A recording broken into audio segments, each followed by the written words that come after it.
to you a seemingly difficult topic, which is holistic development. But this is our humble attempt to break it down into simpler terms and leave you with tips and tricks to take back so that you can contribute meaningfully to the holistic development of your child. In simple words, holistic development means development of the whole child. It addresses different developmental domains like physical, cognitive, language, socio emotional, and spiritual. Talking of holistic, I have a quick activity for our viewers today. Take a few seconds and think about your child or your children. What is that one visible change that you associate with the growth and development of your child? Is it related to the physical appearance, the skills, behavior, or is it anything else? I would love to know. Please type in your answers in the chat box.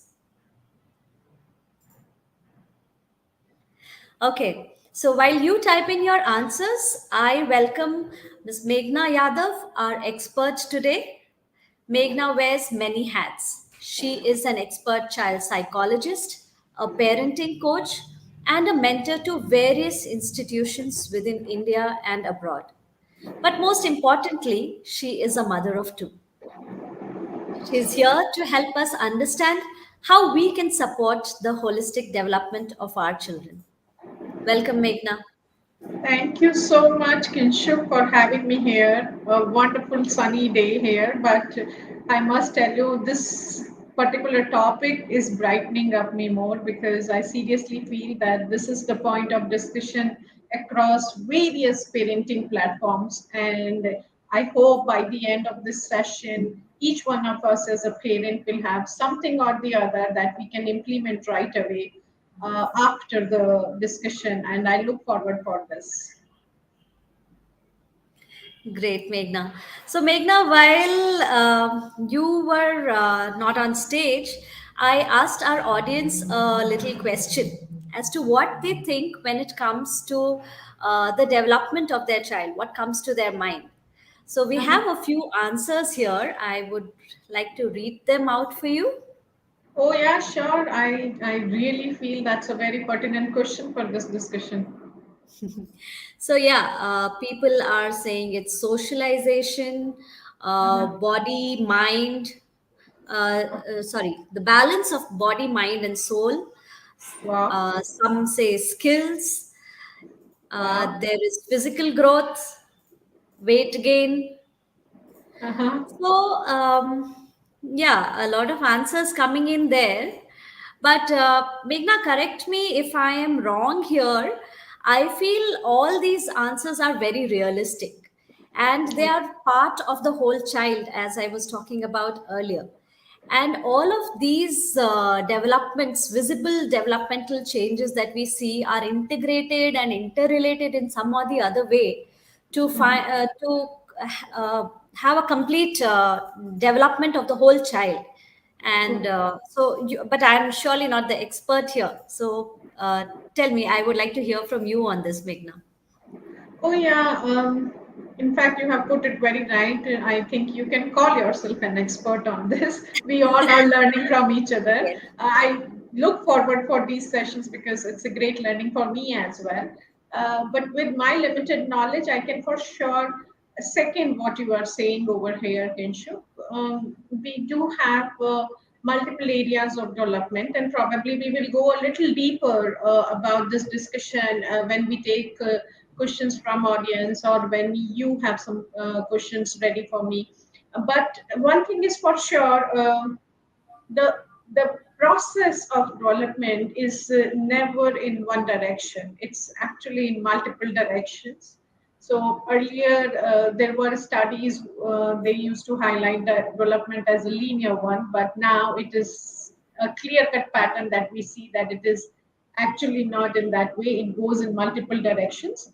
And let's see when we explore and when we discuss, we will try to understand it little deeper. But the answers that you got, I think, already tells you that for each parent or each child, we have to keep in mind that we notice probably one or two areas of development, but actually it's happening in various directions. So we better, as significant adults around children, be it teachers, parents, or even the caregivers, grandparents, the whole village that work around the development of the child needs to be aware of certain facts.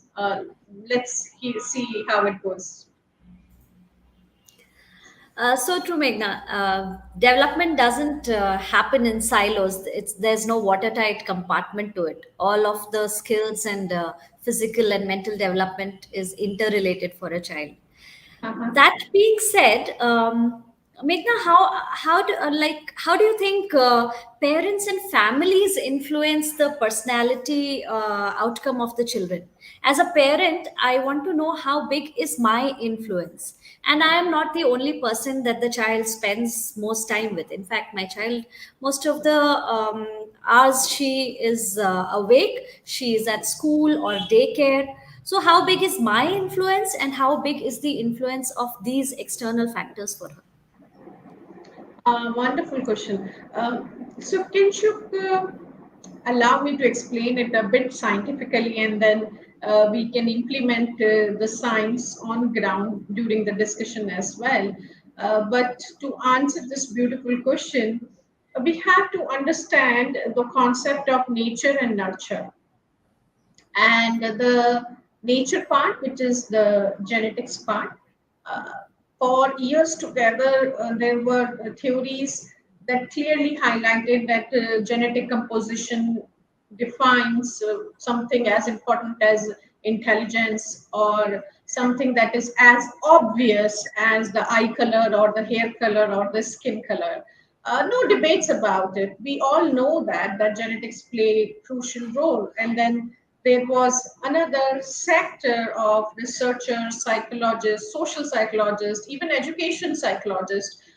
They kept on highlighting the concept of nurture, where the environment around the child plays a very crucial role in defining the personality of the child. There are studies, Kinshuk, that clearly highlight that the way a child gets exposed to about the behavioral patterns of the adults around them, like you rightly said, it's not only the parent, but the teachers, the caregivers, or the peers, multiple people around the child. So all of them combined together influence the persona, the personality of the child. And we all see that happening in today's world. And for years together, in fact, decades together, uh, there were cases where people were debating, oh, which one is more influential? Is it nature or is it nurture? The genetics or the environment?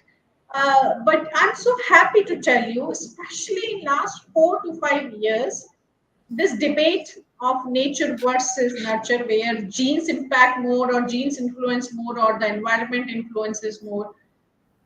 Now, instead of saying that nature versus nurture, the scientists have agreed finally to the point where they say it's nature with nurture. So, to answer your question, let's try to understand this concept, where even scientific studies under epigenetics or eugenics, there are studies that clearly highlight that genes do define a certain potential of the child. We cannot deny that fact. But the people that you just mentioned, parents, teachers, the significant adults, that's what we say, people who work directly with the child on day-to-day basis, they play a crucial role in defining whether the child will reach the potential or not. So let's say my potential is here as a child of 4 years, but my environment is not providing me the exposure enough that I am able to reach to my potential, then I might stay over here. I might be a born artist, but if not given a right kind of exposure, right kind of training, I might do naturally somewhere here. But to reach the potential or even to cross that, I need the right kind of environmental influence on me. So, if we understand this from this perspective, we need to keep in mind that the influence of parents, teachers, and caregivers, we cannot underestimate the powers for sure. But I always say to parents, and I say this, that as long as the child is blessed to have great genes, and trust your genes, parent dear, because after all, you too are passing that on to the child. And if the child is blessed to have certain potentials, our job is to just be that facilitator, that actually I would say stimulation should come from us, where the child can reach his or her potential at max. So in that sense, if I have to summarize, I would say yes, parents do influence, but yes, we all come with our own limitations, because genetics plays crucial role in defining the potential at times, and also the interest of the child. So parents do influence, but don't think that you will end up influencing the child 100%. No, that's not going to work. For sure, it will take a longer time for the child to realize the potentials, to work around that, to enhance the interest areas. Our job is to provide that conducive environment where children can grow in the areas that interest them. Got it. I think nature versus nature and nature with nature is a great concept, and I surely agree with nature with nurture concept. So, so of course, nature is something I understand is inborn, or the child is grained with that according to the genetics. But nurture is what we can do True. uh, to the development of the child, and here talking about holistic development. So as a mother, I feel we talked about the visible changes that represent development. To me, of course, academics is important, but other than that, the physical and the emotional and mental development of the child is equally important. But when we take into context a nuclear family, or a small family wherein children are unlike older times, they don't have the opportunity to interact with too many other children. So so in that case, I feel sharing, empathy, their confidence, exposure for development of these skills, or these traits rather, I would say, gets a little limited.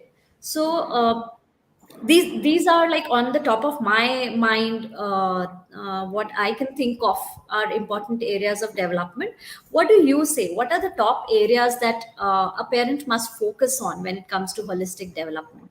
And Meghna, sorry, before you answer, I want to tell the audience I am the fortunate one who gets to ask the questions first, but all of you can ask away, please, your questions in the chat box.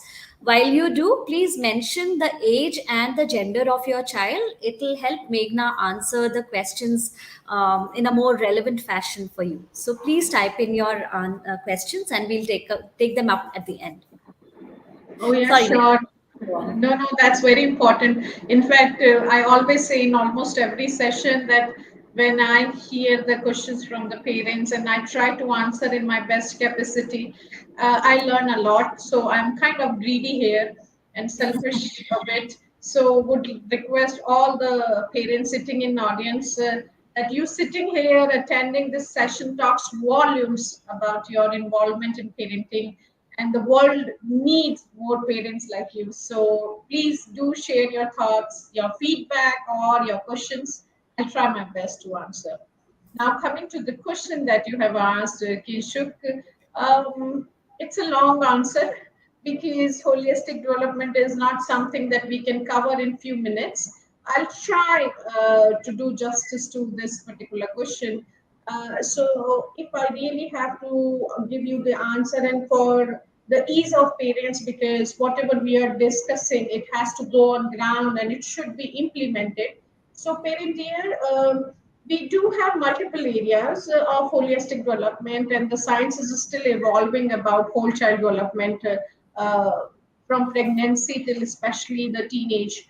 But having said that, for our own consumption, because I myself being a mommy of two, and when I read a lot about holistic development, especially in last one decade, I sincerely feel that so much to learn, so much to understand, and how do you simplify it to implement it. But as a mother, what worked for me is to focus on certain areas. So I'm actually trying to share my learning as a professional as well as a mother here.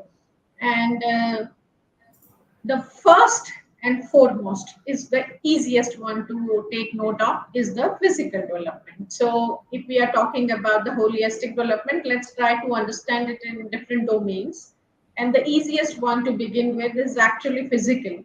So I would request parents, and this is my humble request, of course I cannot force you, but if you are really an involved parent, and if you want to focus on holistic development of your child, it is a wonderful idea to be aware of the developmental milestones of children.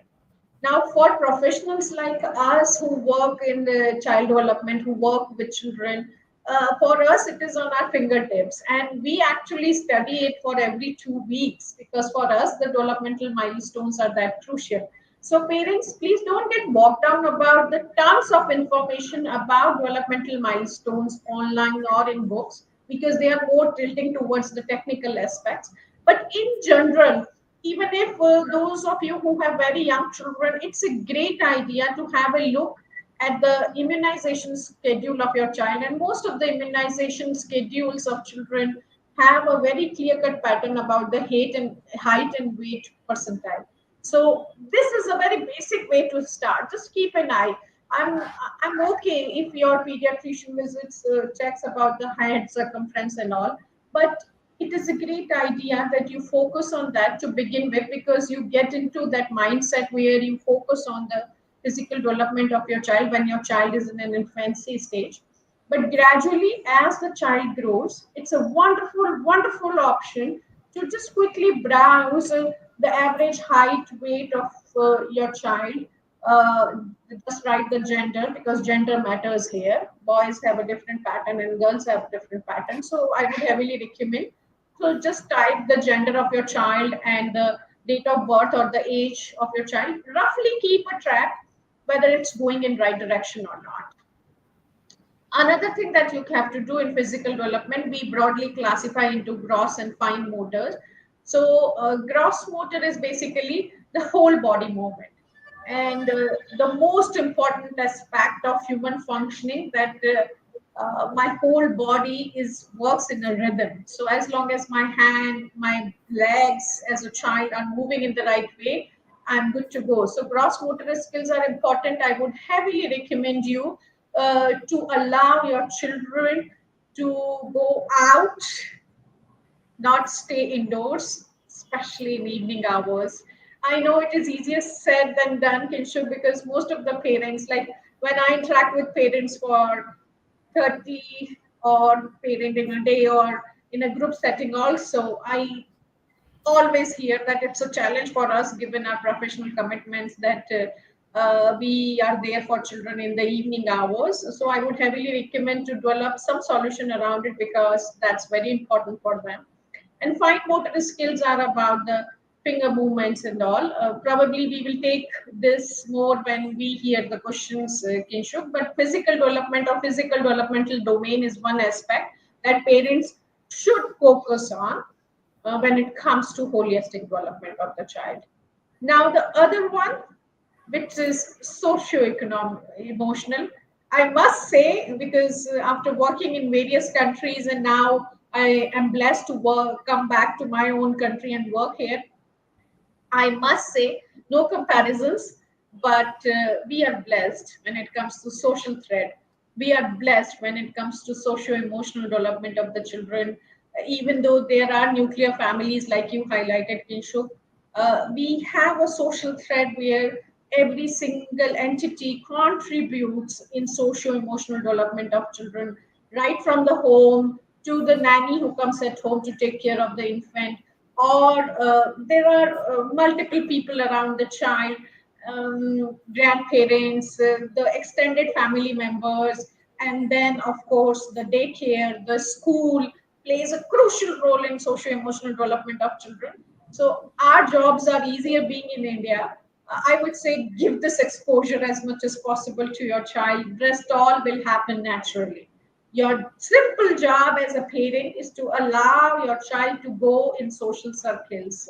It can be a group of two, three children from your neighborhood. It can be a large group from a daycare setting or a school setting.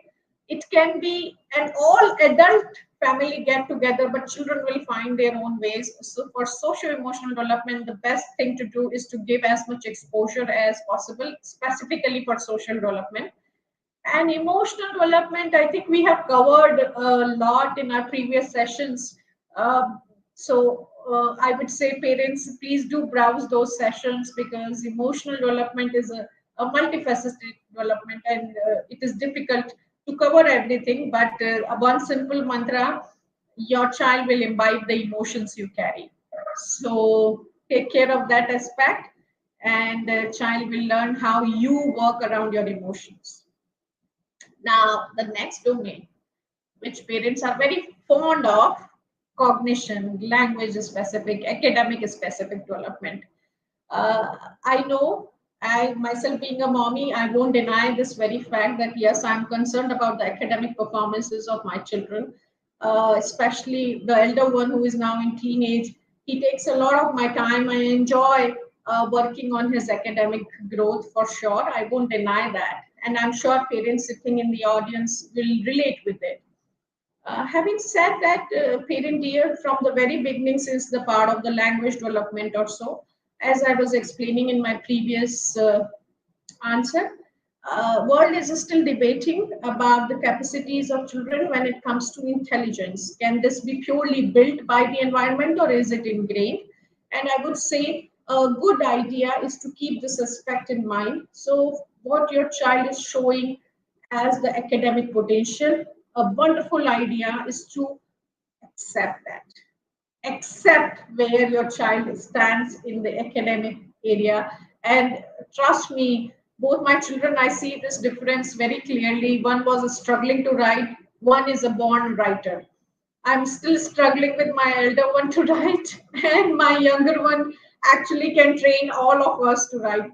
Now, you really cannot talk much about it, but yes, these differences do lie, and probably the nature plays its own role. So let's accept, and then only you can hone the skills of your child once you accept the potential of cognition for your child.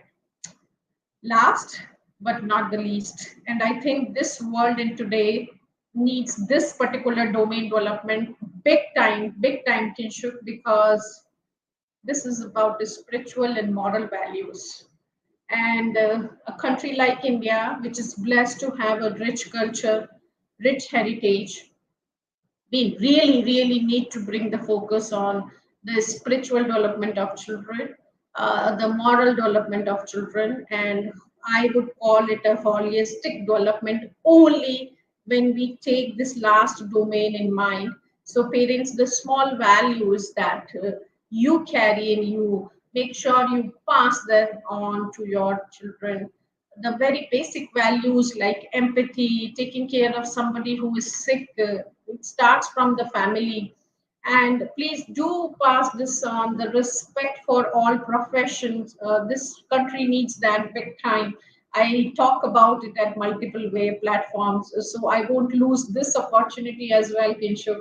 That parents, easier said than done. In fact, there are parents who clearly highlight to me in my conversations that Meghna, I understood all other domains. This spiritual and moral part is very tough to understand and even tougher to implement. So I would say, yep, it is easier said than done. But keep this somewhere in the back of your mind because it helps you in your day-to-day interactions with parents. So as parents, if we are aware and we keep this in mind, that that is a significant domain on which we need to focus on.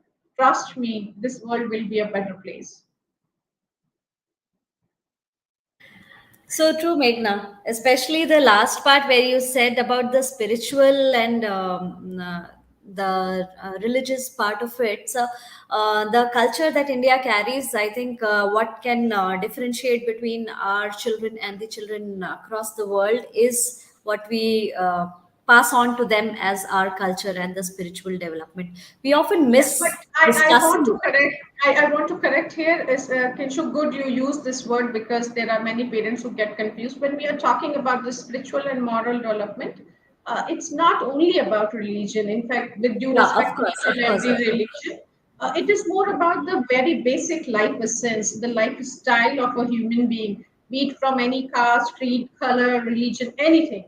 That's the essence of this country, and I would really request all the parents to keep this in mind that as adults, it is our humble duty to pass the right kind of moral values to children.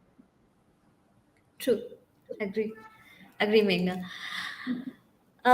Coming from there, so once we spoke about all of the holistic developmental domains, there is something that is very prominent today in urban India, not only tier one, tier two cities also, I see, is the concept of enrichment classes. So Oh yeah. these and like parents, whether they are or both parents working or not, enrichment classes is something that all parents want to enroll their children into. But the question I want to ask you, and I am one of those parents. So the question I want to ask you here is, how much do these enrichment classes help, and how should one choose among these classes? So there is sports, there is performing arts, there are other skills, there is art, drawing, painting. And so much more that I might not be aware of as a parent.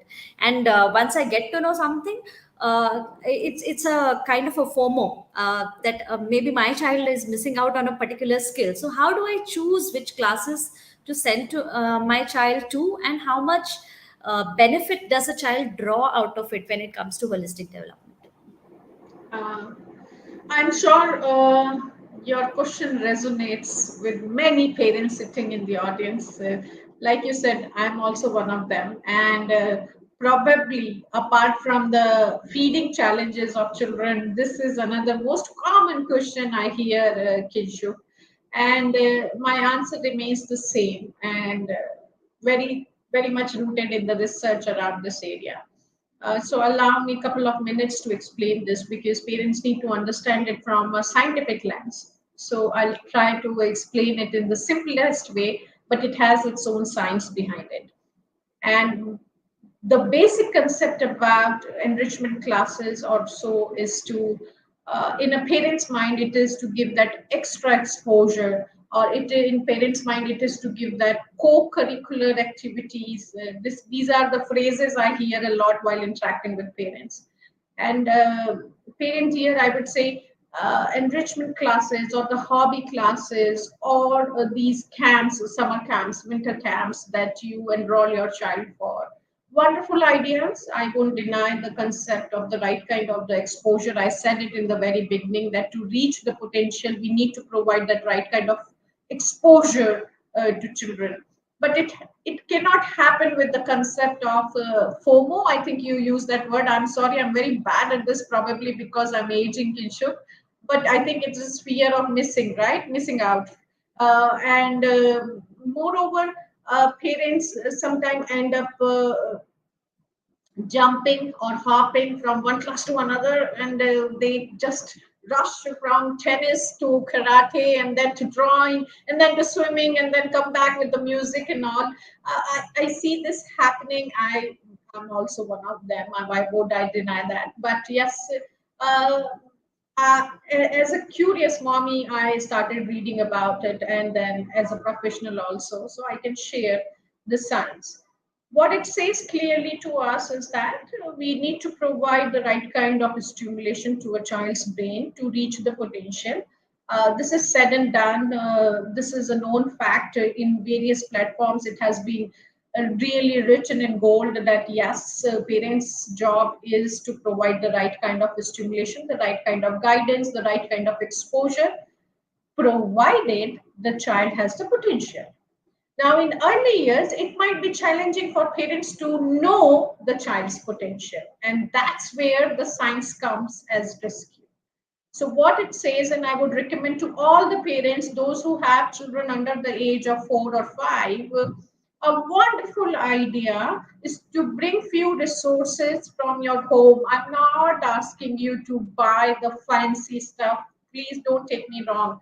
But you can for sure bring all those kitchen dabbas out. You can have forks and spoons. You can collect some dry leaves and bring at home. You can create some very basic questions, puzzles, discussions around it. And then you have to evaluate on an average children, if they have interest in one particular area, after playing at multiple centers or multiple manipulatives or multiple places, they go back to their area of interest. So, for example, on a floor, if you have a puzzle, you have some drawing and art activity, and then you play the music and allow your children to dance and all, they might come back to you, hey, can you play that song again? I want to dance on this again. So this child is giving you an indication. My interest lies in music and movement. So don't force me to do a sit for an art activity. I need my body to move because that's where I'm enjoying. Your children or child at home might give you very clear cut indications that I don't care what's happening around me. I am sitting with my paper and colors and I can draw and draw and draw. I see this happening in my home, to be honest. So I would heavily recommend parents and those of you who are working, please take time out. Just be in an observant mode. What is that one activity or two activities where your child is going back again and again? What is it that the child picks out when given options? What is it that the child picks out when you are not there to guide? And one brilliant thing I always say, boredom is brilliant for children. So allow your children to get bored because when they get bored, that's when they look around the world and that's when they pick what interests them. So you might be having a reader, you might be having a dancer in the family. When you allow them to get bored, that's when they pick what they want to do. And that's a very good indication of the potential that lies within them because most of the studies clearly highlight that potential and interest of the child go very much like hand and mitten. So it's a wonderful idea to check the child's interest. Once you have clarity on that, then for sure these enrichment classes, hobby classes are wonderful provided you are not crossing the boundary of the child's sanity. The brain is not juggling from one class to another. As long as you have that, on an average, it is recommended to choose two areas of interest of your children or child under the age of 10 and hone the skills on that. But before the age of 4 or 5, it is a good idea to give exposure in multiple formats, but try to give that exposure at home rather than sending your child to every single possible hobby class. I hope I could help you a little bit, Kinshuk, here. Correct, Meghna. So true. I think boredom, the point you spoke about boredom is very relevant. Today, we keep our children over entertained all through. And, if our child is left without any activity, so many children today are clueless. They don't know what to do because we've always organized things for them. So I think that's very true. So once left on their own, they will discover their own interests. We have a sea of questions coming up, Meghna. And the Awesome. next question is a follow up question to what you said right now, and something that I also wanted to ask. So, like you said, that children develop their own interests, and then you can figure out by what they often choose to do. But the question here, a parent asks is: are there proven methodologies or strategies to strike the right balance between body, mind, and soul while raising the kid? I have a 6-year-old son and a 2-year-old daughter. So, Meka, from what you said, there is another thing that I wanted to ask related to this question is that suppose my child picks up painting and role play, what my child normally does, but I also want her to be engaged in some or the other physical activity which will be good for her physical development. So like this parent asks here, so how does he strike the balance between body, mind and soul while raising his child?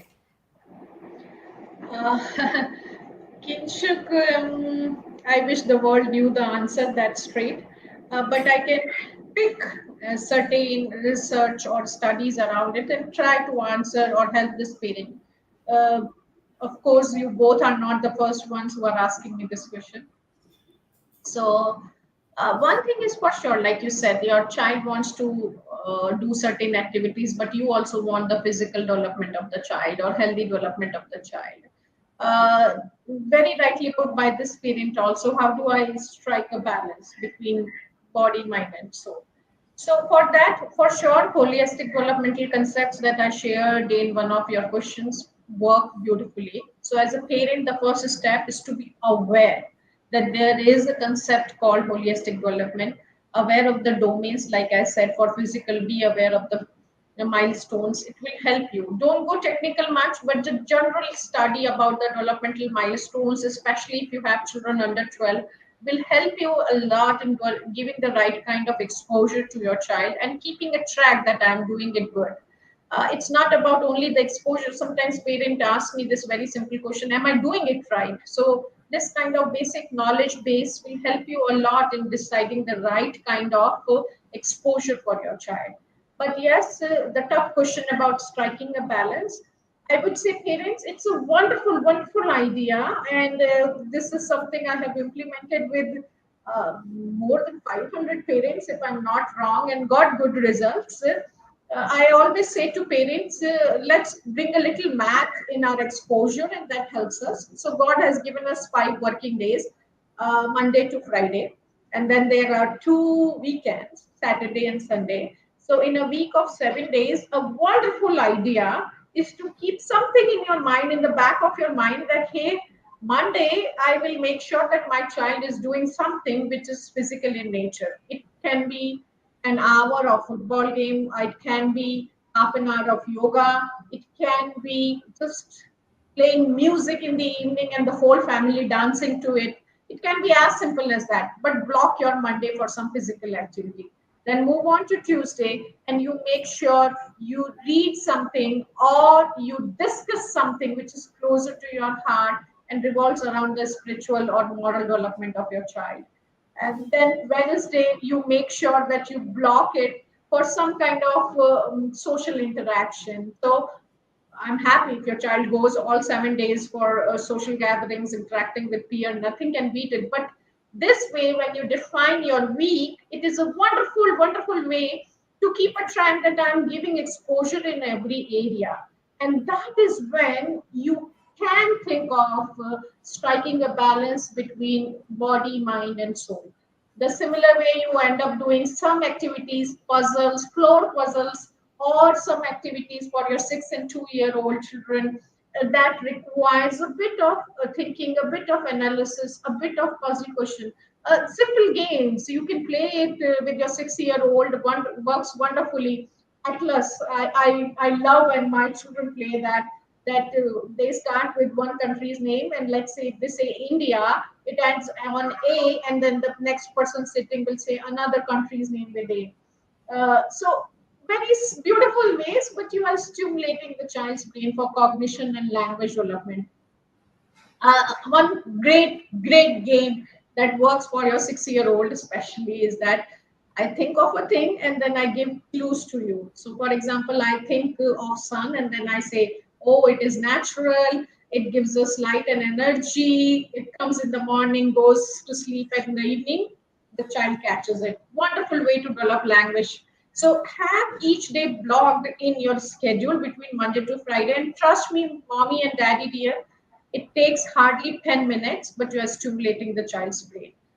Whereas for the weekend, especially Saturday and Sunday, I would recommend you to not keep any agenda in mind. Just let it be natural. So whatever you want to do, whatever your child wants to do that. And this is a great way that you will bring the balance in the life. Easier said than done again, because it is not easy to achieve. But one thing I would say, if you believe in the cultural heritage of India, if you really have respect for the rich history with which this country comes, or the world comes with how the world evolved and how the world is dynamic in nature, if you want to keep that in mind and then discuss around it, it's a wonderful idea to have that clarity to yourself. What is it that I want to discuss with my child? And then it helps you a lot in keeping your discussions around. I hope I could help you and the parent as well, Kunshuk. Of course, these are such great tips of engaging the child. And I think one thing that you didn't mention and strikes to me is I think such activities are a great way to bond with the child.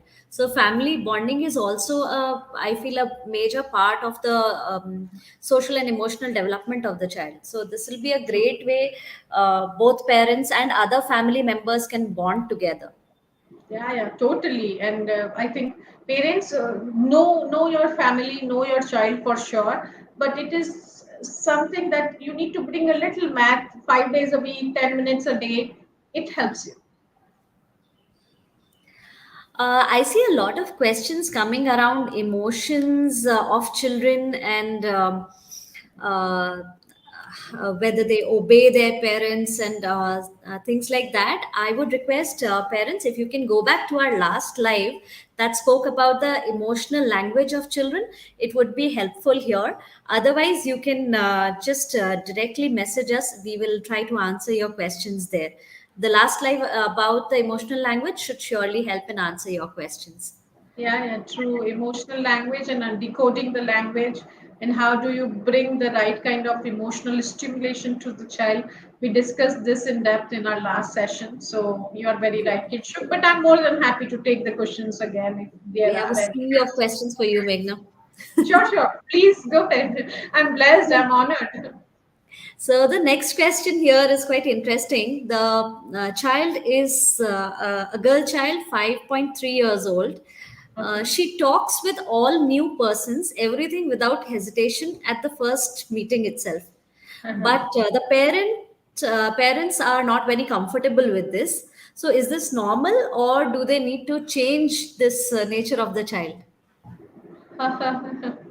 I actually get the other way, the other side of the question, that children are not talking, and how do I make sure my child talks to the new people as well? So, first thing to you, parent dear, congratulations, you are It's a blessed. great skill. If Yeah, if you are blessed with a child who is confident enough to go introduce and talk in depth about anything in the world or whatever coming to her mind. But yes, you are very right. As a parent, you need to be cautious, because children believe that the world is as fair as their own heart. Children believe that the way I'm thinking, the whole world is thinking the same. And unfortunately, life is not that fair. The world is not so good. So, how what do you do? So, parent here, it is not a great idea. In my humble knowledge, I can share, basis my limited knowledge base. It is not a great idea to stop your child from this exercise, because then we have seen that the impact is so high that children go into a shell, and then it is another battle to bring them out of that shell and then allow them to go out and talk to the world. So if you really end up saying things like, hey, don't go and talk to everyone, or hey, let me introduce you to others and then only you talk, trust me, the impact of these kind of conversations are kind of detrimental to a child's socio-emotional strength. So I would not recommend you to be direct in your messages to your child. Now, what do you do? So the training for this particular challenge should be indirect. And the best way to do this one is that you go and talk to the people in different ways. So the best way to in today's world, um, we train parents on this also. How do you work or talk to a person who is delivering food for you, or who is delivering some packet for you? You open the door, but before opening the door, you look from the door, from the eye, and then decide that yes, I open. You open, take the packet, say thank you, and then you close, but you don't give more information than this, right? So these are very basic ways to talk about. You cannot go out and talk to everyone. So when you do these things, make sure your child is around you. Sometimes you stand behind and allow your child to interact with that person in your presence. It's a good idea to tell your children that not everyone will require to hear all the stories of yours. Yeah. So they start from home like this. The second thing that you can talk through this is about your own stories. So tell that it no harm even if you have to cook it. But what worked for my own children also, I used to tell them my own life stories a lot, where I struggled, who was that stranger. Sometimes people end up asking me questions which I don't like, or how do I handle this. So these real life stories work wonderfully with your young one. Trust me, this age group of your child is ready to understand your real life stories. So talk a lot. And I say this multiple times that instead of reading a book at the bedtime, it's a wonderful idea to read the book of your own life. So share your own real life stories with them to train them. Another thing that you need to be very well aware of, and something that I have seen multiple time, in fact, this all the centers at Clay talk a lot about it, is the safe and unsafe touch. It is a great idea at this age to prepare your child about the society, and not everyone can be trusted. So you are more than welcome to browse through. There are some great articles even on the website of Clay about safe and unsafe touch. It's a great idea to start training your children at this age about that. These are the ways you indirectly prepare your child to control and then start talking to all. Uh, After doing this exercise for around 3 months, you can then enter into some direct training to your child and then start talking. Hey, buddy, it's a better idea to check whether you can talk to everyone like this, or you can tell your child very carefully that I introduce myself and then I take a pause. So, do the demo. After 3 months of indirect training, you can enter into the direct training, but don't jump into the direct training because it can be detrimental. Got it, Meghna. I think the point of safe and unsafe touch here, and personal safety and regulation is important here. While this is a great skill for a child to be confident in talking, safety is primary. Yeah, yeah, for sure. And in fact, this is, in fact, earlier than this, a parent should train the child on that. True. So, our next question here is Meghna. I don't know which one to choose. There are so many. I think a part of this question you've answered earlier. So, it is about a 3-year-old boy. How to try to divert the toddler when he likes to play only with one set of toys, say cars, and have him play with different set of toys. Okay. What's the age of the child you said? 3-year-old boy. 3-year-old boy. Very age specific pattern. I somehow love this age. So, parent here, mm, I would give two answers to your question. First one, this is the age specific pattern that we see. It starts around 2.5 in boy children, and then it goes up to 4. For girls, it comes a little early, and then they wean out of it early also. And sometimes girls don't show this kind of pattern at all. But in general, children have a tendency at this age group that they pick one stuff and then they stay on it for longer duration, much longer than an adult's brain can understand. And then they have a habit of lining it up. They have a habit of stacking it up, and then they can spend hours and hours. They give names to these people or toys, and then they start talking. I can't tell you, Kinshuk. I somehow entered in my home, and I was hearing like two or three different voices, and I'm like, who is at home? And I realized that my daughter was role playing and was using a different style of talking for each of the doll. So I was like, oh wow, this is something like voice modulation with the, you feel like there are three people playing, but actually it was one. So this is a very common pattern. I miss those days. So I would say, parent dear, enjoy this as long as it lasts. But yes, this is a pattern, but you need to be watchful. And now the second part of the answer. Sometimes this pattern weans on its own. So if your child is able to wean off, or let's say the child plays with the cars at home, but when the child is going to the neighbor's house or to the friend's house, the child picks up some other toy and start playing. Good sign. You need not to worry. You need not to do anything about it. But even if at other places, or even if at the shop or so, the child picks up those kind of similar toys again and again, then be watchful. This child should come out of this habit in another 2 to 3 months. And if that is not happening, then you have to start evaluating your child's performance in other domains also, in terms of physical development, in terms of cognitive and language development, in terms of socio emotional development. So once you evaluate and then you see that the pattern is going pretty much in the right direction, nothing to worry. But if the pattern is not weaning off, then you have to start the strategies. So right now, I would not recommend you to distract your child also. What you can do right now is to bring another toy or another game next to your child. You sit and you start playing. And that's a good way to tell your child, oh, something else is also interesting.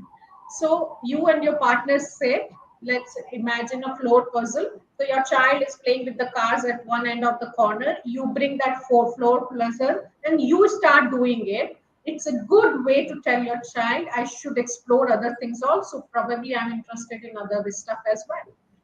But do not take away the cars from the child. Do not hide these toys that child is passionate about in a corner at home and then say, oh, it's gone.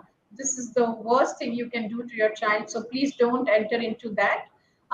These children who have a habit of staying on one particular task or playing with one particular toy show great interest, and this is a general study that I'm telling you. They show a great interest in activities like cooking, baking, rolling chapatis, kneading the dough. So these kitchen items attract them. So you can try that. It should help your 3-year-old boy if you start involving this child in simply peeling the oranges or preparing a basic salad out of banana, and these kind of things they will enjoy a lot and will stimulate the other part of the brain, so that the child gets interested in other stuff as well. So you can try that. Thank you, Meghna. It takes me back to my early pandemic days when my daughter was 2.5, and to beat the boredom, I used to give her mint leaves. So she used to pluck off leaves from the stem. So that was a good 10-minute activity for her. Oh yeah, and wonderful for this. So because you are giving this example, Kinshu, this is the ulnar grasp in children, and this is the pencil grasp. So when they do the activities like you said, mint leaves and all, this pencil grasp, the fine motor skills get stronger. This will help them a lot in having the tripod. I'll show you. This is the tripod. The way we hold the pencil and then we write. So these activities are actually the foundation building activities where the child will not face the challenges in writing. And trust me, challenges in writing is a big challenge coming to us. I almost meet one or two, in fact, more than two children a day who come with this kind of challenge in handwriting. So I would say, parent, That's yes, also one of the questions here, Meghna. I was coming to it next. Good that oh, yeah. you took it up. The child is generally not interested in writing. While they know what to do, they know the stuff, but they don't want to write. So probably it's coming from here. Uh, Parent dear, I really, really don't want to scare you, but I want to tell you that this is kind of another, I won't use the word pandemic, but another challenge that is becoming more and more common in today's world, where children are struggling in writing. Writing is a tedious job. It's a tedious job. In fact, I must tell you, while helping my elder one for academic activities, I was just preparing some questions for him, and I realized that it is not easy to write one after another. So, take it Especially from a after getting child's used to the perspective. keyboard. Exactly. So for us, unfortunately, we are more comfortable in using our fingers like this rather than this. So that's a fact. But writing, I would heavily recommend you to understand very basic concept. The very basic concept for handwriting challenges in all those parents who are struggling in this domain or have younger children, especially under 10, please try to understand this phenomenon. So let's imagine I'm standing in like this, and if you imagine a line passing through my middle part of the body, like vertically, so then parent dear, the areas that are closer to my brain, they develop in strength first. So let's imagine, I hope people can see me. So if I imagine a vertical line from the middle of my body, then my shoulder will gain strength first, then my elbow will gain strength, then my wrist will gain strength, and then my palm will gain strength, and at last my fingers will gain strength. And that's why people who force children to write early are actually doing a big disservice to the child, because the strength in shoulder, the strength in elbow, the strength in wrist and the palm, it has not reached to its maximum potential. And before that, you are forcing the fingers to move, and it's detrimental. So, my humble request, if your child is struggling in writing, what works wonderfully, including my own son, is to go backwards. Go backwards mean forget about this tripod. You focus on the shoulder movements. So, a lot of activities that require the hand movements from this area, and then a lot of activity over here, and then a lot of kneading, cricket, bowling, batting, these kind of activities from the wrist, and then how children hold the blocks in infancy using their palms and doing things like that, picking a box and all. These kind of activities will help your child for sure, for sure, in getting the strength in the fingers. Once the child gets that strength, then this challenge of writing goes away. Now, this is the physiological challenge. There is another challenge to handwriting, which is over here, Kinshu, which is psychological. Children have all the strength, but they hate to write.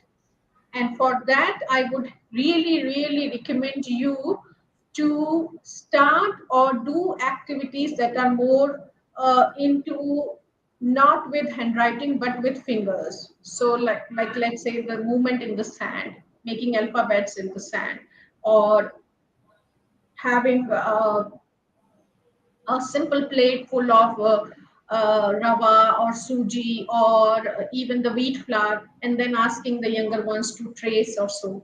That helps a lot. Shoe lacing, shoe tying, buttoning, these are wonderful ways where children are having the same kind of movement. And when they start enjoying this, there are studies that say clearly that children will enjoy writing also. Now, if your child is actually in seventh or eighth year of life and is still struggling to write and not able to hold the pencil, I would heavily recommend to have a professional consultation for that, because it is a very case specific answer issue. I cannot give a general answer to this particular point. I'll have to observe the child, and then only I can help the child more. So I would heavily recommend reach out to your pediatrician, or reach out to a reliable professional resource around you if your child has crossed his seventh or eighth year of life and is still struggling to write. There are more questions, Meghna, around developmental delays, but I think that requires a complete session on it. Ah, I'm sorry. Kinshuk, I wish we could take, but time is telling us Yeah, very right. clearly. So I'm We sorry, we will come back with another session on developmental delays if that helps the parents here, because I see a lot of questions around speech delays and interaction and different skill developmental delays basically. But one interesting question before we close with the audience question. So this is about a 2-year-old girl, and the parent asks how to make a child learn to be patient and follow instructions when it's meant to be good for them. With Alexa, digitization, social media, it's about giving instructions and quick responses. uh, Alexa, play a song, and it's there. mm, yeah, the world is on your fingertips. I was talking about those cassettes we used to have, and I was sharing with my son a few days back in Shuk that if we had to hear one song again, we had to do the reverse. Reverse. And then we got the pleasure, and he couldn't believe it. He was like, really? I told him I should show you a cassette how it used to play on that. Well, for each That's generation the there true test of patience, I would say. are, yeah, for each generation, I think there are challenges and there are comforts, and I'm glad this generation is blessed. Everything is on the fingertip. We can't deny that. Yeah, but to answer this particular question, uh, we are going back to our first point of conversation, Kinshuk, while answering this question. It is something I'm not sure if I should share on this platform, but there are studies about anger, and there are studies about patience. I'm not sure if I'm disappointing or I'm pleasing this parent, but the studies clearly highlight that it is sometimes rooted in genes. So I don't want to disappoint you or make you happy. But I seriously hope that as long as parents can show how to be patient and can control their own outburst of anger or aggression, it passes on to children. Now, it might be rooted in the behavior or it might be rooted in genes, but children do imbibe this.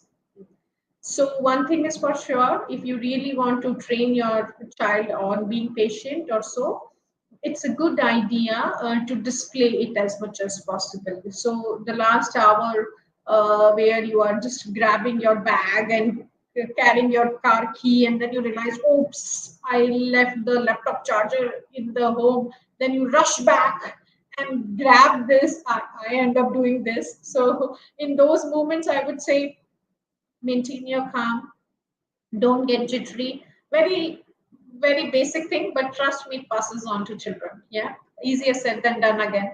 But try to give the instructions to your own Mr. Brain. Keep telling that, okay, I have to do this. So patience works wonderfully that way. One more thing that I would say over here, and that has given me good results while working with various set of parents, is that sometimes uh, our children get our attention much more than they deserve, much more than we should give. So I'll give you a very simple example. For this is something a parent asked me in one of the sessions with our corporate clients, and I I must thank that parent. It stayed with me. I used this example multiple times. So this parent dear, in fact, Daddy dear asked me this question that Meghna, I am talking to a friend of mine, and suddenly my child comes and I stop my conversation with my friend and I start talking to my child. Am I doing it right? And to answer to that question is no, this is not the way. Your child needs your attention. So if you are talking to another colleague or another friend or any other adult next to you, and if your child comes running and takes your name and wants all the attention, you have to turn towards your child and simply say, wait for your turn. Let me finish my conversation with him or her. That's it. Wait for your turn. And these are the very, very basic day to day activities. You are inculcating the concept of patience to your child. Wait for your turn. Simple activity. I had to do this to my own child. That's why I'm saying they had a very bad habit. The moment the elevator opens, barge into it. They just used to enter into it. I literally had to train them that the first right of the person is who is standing inside to come out. So wait for your turn to enter into the elevator till everyone comes out of it. So they have the better right than you. So these are very basic things to do, but parent year on through these day-to-day activities, you will have to inculcate the concept of patience. No Alexa or anyone else can teach that to your children. And if you have such gadgets at home or so, probably that's another session that we will take. There are methods where the exposure to these gadgets need to be limited, need to be checked, and probably in some other session we will discuss that in depth. Great, Meghna. I think this will be all for the questions that we can take from the audience. And the most important thing that has struck by me and will stay by me after this session is that spending time with your children in different activities is the most holistic way you can contribute to the holistic development of your children through different activities or whether it is language skills. That is something that would stay by me. Would you like to add something that's like top priority to be involved with the development of our children? I think, Kinshuk, apart from spending time with the children, and I'm sure parents want to, but given their professional commitments, it might be a challenge. You and me are sailing in the same boat. Sometimes we find it challenging to be with our children all the time. So I would say, parent dear, don't get bogged down or don't get stressed about the quantity of the time, how many hours you are spending. There are studies that clearly highlight that there is no correlation between number of hours a parent spend and the personality development of the children or even the academic performances of the children. So don't get stressed out about that. I would rather say for holistic development of children, bring a little bit of awareness in you, and that's why I started this. That read and understand the basic developmental milestones of children and grow with them. But apart from that, apart from the basic awareness of various domains of development, it is also a good idea to have a systematic approach. So even if you have 10 minutes a day while answering one of your questions, I said about Monday to Friday and breaking it down with one goal in mind, that systematic approach might help you in achieving the goal of holistic or whole child development. Got it, Meghna. We've overshot our time. I think that would be all for today. Our audience is still coming up with more questions, but we'll have to take it some other time. Thank you so much, Meghna, for your time today. And it's again been one of the enriching sessions, like always. Thank you Oh, so much thank for you. being there. Thanks a ton, Kinshuk, and my sincere apologies to all those parents who were listening to this conversation patiently and we didn't get chance to take up your question. One thing I can promise you, we will come again. So for sure, in future, you will see more sessions coming. Probably, Kinshuk, it's a great takeaway for both of us. One day we can come up only on this platform to take up all the questions only, and I'm more than happy to share whatever little I know. As I said, in my best capacity, I will try my best to answer. So probably parents, stay tuned. We got the message loud and clear.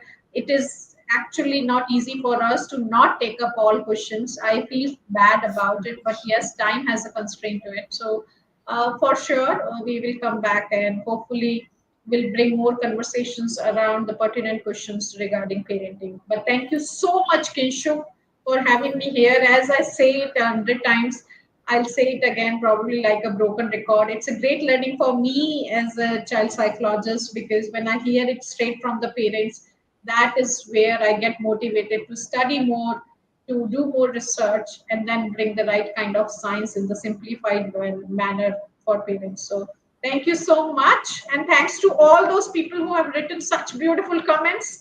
It made my day already. In fact, I'll cherish this on weekend as well. Thank you so much. You make me a better student by asking such questions and sharing these heartfelt notes. Thank you so much for your kind words. Honored to be here. Thank you so much, Meghna. Thanks for audience. It makes our session worthwhile with you being there and asking so many beautiful questions. Thanks. Thanks a ton. Have a Thank great you. weekend ahead, everyone. Bye bye. And stay tuned. Hopefully, we'll meet again soon. Sure. Bye.